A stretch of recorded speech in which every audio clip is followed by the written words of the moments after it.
Last week pala, nagbayad kami ng bills namin sa SM Bicutan. Every month talaga, lagi kong hinihiling na kapag magbabayad ako ng bills, ilalabas ako. Either dito sa SM Bicutan or doon sa C5 housing lang. Tapos sabay magmamakdo na rin ako mag-isa. Wow!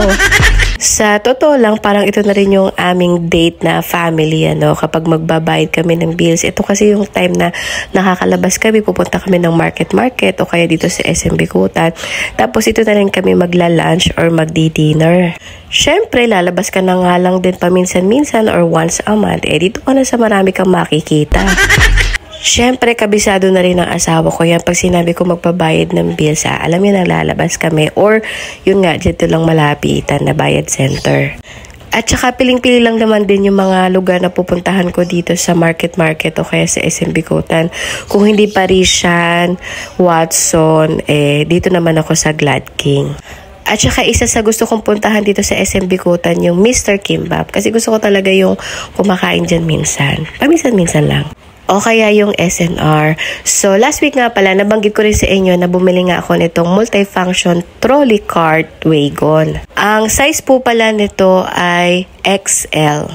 At ang kanyang presyo ay 1,341 kasama na doon yung shipping fee. Sobrang dali lang din ito gamitin kasi natitiklop lang din siya. Pwede mong tanggalin yan, yung pinaka-cover niya. Or pwede din siya yung skeleton lang, wala yung cover. At kapag nagkaroon naman ako ng budget, mas gusto kong bumili ng mas malaki dyan. Siguro triple XL or double XL. Bumili ako nito kasi kapag meron akong makeup gig, napakahirap buhatin lahat ng mga gamit ko.